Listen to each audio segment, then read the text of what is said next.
Hello and welcome. Today I'm going to be talking about what in the world is a ResNet. So, in essence, a ResNet is a convolutional neural network where, you have your normal feed forward, right? The thing about a ResNet is that it has some layers which skip other layers to pass their signal forward, and so on and so forth. Why this is effective is because when you're going through a convolutional neural network, you have all these ReLU functions, you might have a sigmoid, but essentially you have all these activation functions, and because of those, there's signal that's being cancelled at every layer. By the time you reach the end, there might be some important information in a deep neural network that might be lost because of this, right?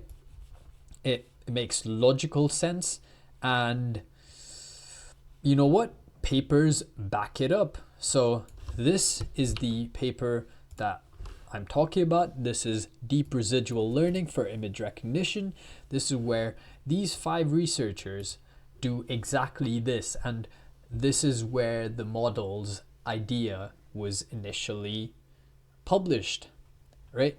So here they compare training error and test error on CIFAR 10 dataset with 20 and 56 layer plane networks. So these are plane. They have no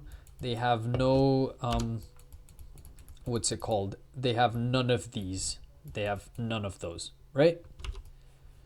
And as you can see, the 20 layer one has a much lower error in the training error and the test error than the 56 layer one, which seems a bit counterintuitive because, hey, isn't that why you were making a deeper neural net or a convolutional neural network in this case, right? So going from 1 to 2, that reduces error.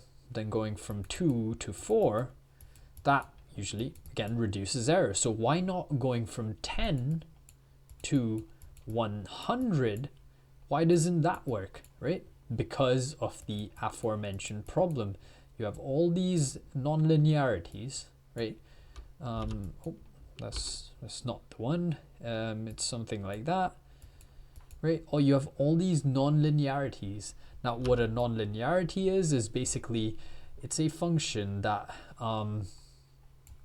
disallows values outside a certain range or squishes them. So let's say you have a x value, so one of your inputs is like a million, right? One more, right? Let's say one of your x values is a million. Non-linearity, what it might do, so let's say a sigmoid might just squish it to 1 and 0. So it's your x-axis, right? And this, it could be a million, but it'll still be almost 1, right? And there are some non-linearities which are like that, and this is your x-axis, that's your y-axis, so anything below 0 will just be zeroed, right? All your weights over here, or all your inputs that are below 0 will just be zeroed. And this will work in a linear fashion, and there's a bunch of these, right? So since you have all these non-linearities, you're losing data, right? In a long neural network, you're losing some of this data. And to combat that, what these people did was they just built these skip connections, right? So now this gets added with this, and then it gets inputted into the next convolutional layer. And the results seem to back it up, right? If you go into this diagram, this compares a plane 18 layer CNN with and a plane 34 layer CNN, and you can see the 34 one has a higher error percentage, whereas the plain 18 layer, lower. But in a ResNet, it seems more intuitive, right? You would assume the 34 layer has a lower error, and it does. And the 18 layer has a higher error. And they thought, hey, it works for 34 layers. Why don't we keep going up? And you might have the same intuition, and they did do that. So they went 50 layers, they went 101 layers, they went 152 layers. This is the architecture if you're curious, right? That's a conv 2D layer. Then there's a max pool, then there's a global average pool, I believe. Not too sure.